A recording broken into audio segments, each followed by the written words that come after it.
네, 이번에는 해난 구조 전문가 그리고 취재 기자와 함께 자세한 얘기 나눠보겠습니다. 네, 진교중 전 해군 해난 구조대 대장 그리고 보도국 홍선기 기자 나와 있습니다. 네, 안녕하십니까? 네, 어서 오세요.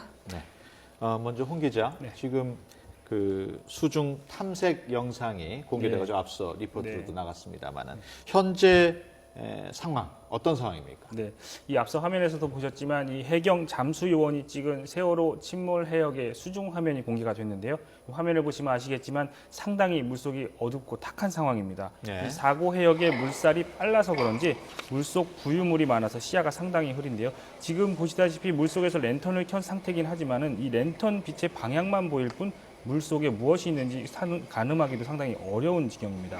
예. 또 수중으로 갈수록 햇빛이 적게 들기 때문에 상당히 어두운데요. 게다가 이 수중에서 또 세월호 안쪽을 보려면 수중보다 더 어두운 상태여서 수색을 하는 잠수사들이 상당한 어려움을 겪고 있습니다. 예, 지금 화면에 보면은 지금 가이드라인, 저 생명선 외에는 보이는 게 없군요. 네, 그렇습니다. 이 가이드라인을 붙잡고 내려가지 않는 한 사실 배를 찾아서 내려가는 것조차가 힘든 상황이라고 보면 되겠습니다. 예.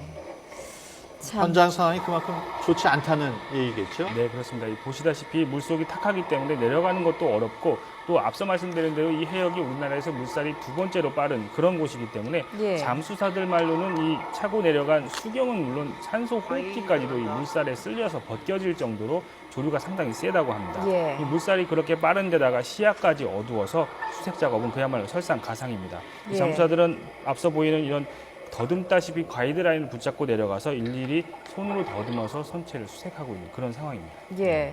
그러니까 뭐 이제 이 지금과 같은 조류라면 성인 남성의 몸을 가누기도 힘든 정도의 네. 물살인데 그래도 다행히 내일부터는 좀 조류가 좀 잠잠해진다고 하죠. 네, 그렇습니다. 내일은 오늘보다 기상 상황이 좀 나아져서 조류 상황도 좀 나아지고 또 지금 대책본부에서는 일단 지금까지는 정조 시간 위주로 수색 작업을 해왔는데요. 오늘도 정조 시간이 3차례 예정이 돼 있었습니다. 오전에 2차례가 지나갔고요. 새벽 5시 40분에 한 번 있었고 오전 11시 10분에 한 번 있었습니다. 예. 그리고 잠시 뒤에 오후 5시면 마지막 정조 시간이 옵니다.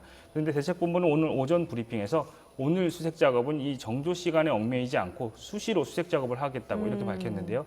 그만큼 구조 작업이 1분 1초가 상당히 아쉬운 상황이다 이렇게 볼 수가 있겠습니다. 네. 예. 네, 이번에는 진 대장께 여쭤보겠습니다. 앞서 보도가 나갔습니다만 객실 안에 있는 그 시신 이 발견이 됐다는 보도가 나갔습니다. 그리고 지금은 뭐 잠깐 구조 작업이 중지가 됐습니다만은 또 나중에 이제 선체 내부로 잠수부들이 들어가서 구조 작업을 벌여야 할 텐데 지금 현 단계에서 가장 주안점을 둬야 할 부분 어떤 게 있을까요? 예, 현 단계에서 주안점을 둬야 할 부분은 에어 포켓이 형성되어 있는 그 부분, 즉 배가 위로 있기 때문에 하함수 부분으로 다 공기가 올라와 있지 않습니까? 그 부분 또 그 당시 침몰 당시에 선원과 그 승객들 학생들이 가장 많이 머물렀던 그곳 그곳을 들어가서 에어 포켓이 설치되어 있는가 또 그 설치되어 있다면 생존자가 있는가 생존자가 있으면은 바로 공기를 주입해서 견딜 수 있는 시간을 연장하는 그게 우선이고 두 번째는 이제 그 일부 요원들은 다음 격실에서 그 문을 개척해서 계속 진행해 나가는 그런 방법을 써야 될 것 같습니다. 예. 일단은 지금 현 시점에서 그 생존자가 어디에 있을지, 에어포켓이 어디에 형성돼 있을지를 판단하는 것도 상당히 중요한 부분일 것 같은데요. 그렇습니다. 지금 갖고 오신 이제 모형을 통해서 어디에 에어포켓이 좀 남아 있을지에 대한 가능성 여부를 좀 말씀해 주시죠. 네. 이 배는 지금 왼쪽으로 기울어 가지고 현재 뒤집어져서 수면으로 올라왔다가 지금 내려간 상태입니다. 그러면 선수 쪽이 위로 떠 있기 때문에 공기는 아래에서 위쪽으로 몰립니다. 따라서 요 선수 쪽에서도 격벽이 있는 곳, 격벽이 있는 곳의 코너 쪽에 공기가 몰려 있을 겁니다. 그러면 그 코너 쪽 몰려 있는 격벽, 그 부분을 중점적으로 탐색을 하되 격벽이 크면 클수록 공기가 많이 몰려 있습니다. 그 부분을 중점적으로 탐색해서 그 실종자가 지금까지 그 이 남은 공기로 생존해 있는가? 생존해 있으면 빨리 공기를 더 집어넣어서 연장을 시키고 다음 구조 단계로 들어야 될 것 같습니다. 예, 그렇다면 이제 식당이 3층의 한 가운데에 있었는데 이렇게 식당처럼 개방된 공간이 아니고 3층이나 4층에 격벽이 있는 선실을 위주로 일단 생존자를 수색하는 게 우선이겠군요. 그렇습니다. 식당 칸은 벌써 물이 다 찼습니다. 예. 왜냐하면 식당 칸은 크지 않습니까? 큰 데는 물이 다 차고 막혀 있는 그 코너 부분 예. 또는 한 격실이 완전히 막혀 있다면 그 격실에는 공기가 차 있을 수 있지만 큰 그 격실이 없는 공간은 이미 다 물이 찼습니다. 예.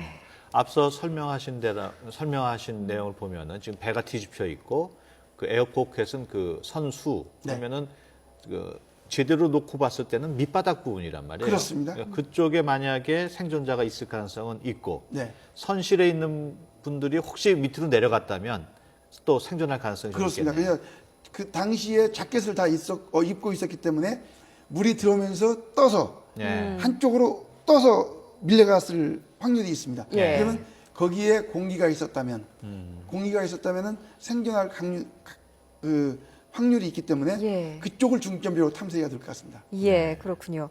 이제 그동안에는 2인 1조가 돼서 잠수부들이 그 수색 작업을 벌였는데 오늘은 이제 650여 명이 투입돼가지고 수시로 잠수를 하겠다라는 건 아니겠습니까? 그렇게 되면은 가이드라인, 생명성도 이제 더 많이 추가로 설치를 했는데요. 이렇게 되면 이제 구조 작업에 오늘 좀 탄력을 받을 수 있다 이렇게 보시는가요? 네, 그렇습니다. 구조 작업에 탄력을 받을 수 있다는 것은 오늘부터 22일까지 예. 오늘부터 20일까지 물이 계속 그러니까 조차가 줄기 때문에 유속이 낮아집니다. 예. 유속이 낮아지고 그다음 그 파도가 없으면은 굉장히 작업이 쉽고 두 번째는 가이드라인을 설치했기 때문에 안내줄을 설치했기 때문에 안내줄을 잡고 그냥 따라 들어가는 것은 전혀 어렵지 않다 이겁니다. 그래서 잠수사들이 계속 들어갈 수가 있습니다. 예. 네. 지금 보면은 그 계절상으로는 봄입니다만은 바닷속은 온도가 낮을 걸로 생각이 되는데 보통 요즘과 같은 계절이라면은 잠수부가 들어갔을 때 뭐 어느 정도 견딜 수 있는 시간 또는 체류할 수 있는 시간이 있지 않겠습니까? 잠수사들은 체류할 수 있는 시간이 수심에 따라 다릅니다. 네. 뭐 온도는 별로 그렇게 잠수사는 예. 중요하지 않습니다. 예. 아주 섭씨 2도, 3도까지 온도가 내려가지 않는 이상은 잠수 시간 내에는 견딜 수 있는 온도고 네. 그 슈트도 잠수할 입는 옷도 물에 안 젖는 옷을 또 입고 그러기 때문에 네. 그건 별로 문제가 안 되는데 제일 중요한 것은 수심. 아. 네. 스쿠바 그 기법을 이용하면은 수심이 40m면은 해수 그 작업 시간이 5분. 5분이요. 네. 수심 40m에서. 네. 지금 작전 해역은 30에서 35m 사이면은 예. 20분 정도 작업이 가능합니다. 예. 그리고 나오는 때도 좀 느리게 나와야 그렇습니다. 되는 네. 또 그런 어려움도 예. 있죠. 네. 이번에는 이제 사고 원인에 대해서도 좀 살펴보겠습니다. 홍성기 기자. 이번에 이제 세월호가 침몰한 지점은 진도 앞바다인데요. 네. 선장, 그 누구보다도 빨리 탈출했던 이 선장. 신고를 제주도에 했다고 하더라고요. 네, 이 보통 선박이 조난을 당했을 때 사용하는 주파수는 16번 채널입니다. 이 일정 규모 이상의 선박들은 항상 이 채널을 열어놓고 다닙니다. 이 주변 선박이나 관제소에 긴급 상황을 알리고 또 주변의 긴급 상황을 자신도 들을 수 있는 일종의 한라인인데요. 네. 이 세월호는 사고 당시에 이 비상용 채널 대신에 말씀하신 대로 제주 관제센터, 이 진도 해역에서는 상당히 멀리 떨어진 곳이죠. 제주 관제센터와 연결되는 이 채널을 사용해서 교신을 하고 구조 요청을 했습니다. 예. 물론 신고를 받은 제주센터가 이 완도와 진도 관제소에 연결을 해줬고 해경에도 연락을 해서 이 구조 요청을 해줬지만 정작 즉각 구조 요청을 들을 수 있는 주변의 배들은 이 소식을 들을 수가 없었던 거죠. 예. 그렇다면은 비상 채널로 도움을 요청을 했더라면 훨씬 빨리 또 더 많은 사람들이 구조될 수 있었겠군요. 네, 그렇습니다. 이 사고 당시 세월호 주변에는 이 무선을 들을 수 있는 반경 안에 선박이 여객선과 화물선만 37척이 지나가고 있었습니다. 예. 또 어선들은 수백 척이 조업을 하고 있었던 거죠. 이 배들 대부분 이 비상 채널을 켜놓고 있었다고 가정을 하면 세월호의 구조 요청이 제주관제센터가 아니라 이 비상통신을 통해서 이루어졌다면 접근해서 이 항로를 가고 있던 배들이 예. 즉각적으로 이 구조 요청을 같이 들을 수가 있는 상황이기 예. 때문에 조금 더 빨리 세월호에 접근을 해서 구조 활성을 했을 수 있었던 겁니다. 예. 이 물론 세월호도 나중에 이 비상 채널을 통해서 다시 한번 구조 요청을 했습니다. 예. 제주관제센터에 신고를 한 뒤에 10여 분이 지난 뒤에 이 채널을 통해서 또 구조 요청을 했는데요. 그때는 이미 세월호가 많이 기울어진 상황이어서 사실 초기 대응에 상당히 아쉬움이 남는 부분 중에 하나가 이겁니다. 예, 참 이해가 안 되는 부분인데요. 왜 제주도에다 신고를 했는지 현장의 해명은 나왔습니까? 아직 명확한 해명은 나오지 않았습니다. 예. 왜 이 가까운 구조 요청 채널을 두고 제주에다 연락을 했는지는 조금 더 해경의 수사가 이루어져야 할 것으로 보입니다. 예. 네, 그렇군요. 그럼 다시 우리 진 대장께 여쭤보겠습니다. 네. 앞서 구조 작업을 할 때 네. 가장 그 관건이 되는 게 유속 또 예. 뭐 시야 여러 가지 말씀을 하셨는데 네. 유속 경우에 그 조금 살이 또 물매수라고 하죠. 그렇습니다. 그 뭐 몇물. 예, 네. 그게 가장 심할 때하고 이제 적을 때하고 네. 차이가 어느 정도 납니까? 차이가 거의 배 이상 납니다. 네. 네. 그래서 그 이쪽 해역의 그 조석표를 제가 그 아침에 나오기 전에 봤는데 예. 조석 차이가 가장 그 심할 때는 한 3.2m. 예. 그 다음에 조금 때, 적을 때는 한 1.8m까지 됩니다. 그러면 유속 차이가 뭐 2배 이상 나는 거죠. 예. 예. 그래서 조금, 음력 8일, 예. 23일, 요걸 기점으로 앞뒤로 2, 3일, 한 달이면은 한 10일 정도에서 15일 정도가 예. 최적기라고 보시면 되겠습니다. 앞서 시간에 지금부터 좋아지는 과연- 겁니다. 화요일까지. 예. 그다음 화요일부터 수, 목 서서히 나빠져서 목요일, 금요일까지는 그래도 좁습니다. 예. 그러면 최적기입니다. 내일인 일요일하고 네.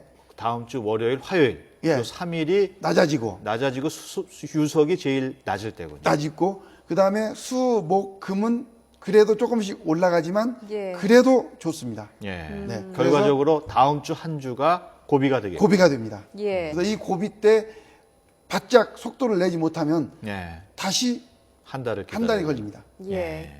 반드시 다음 일주일 안에 좀 구조자를 생존자를 좀 구조해 냈으면은 하는 마음이 드는데요. 네. 일단 어제와 오늘 그 3층과 4층 그 입구까지는 진입을 하지 않았었습니까? 네.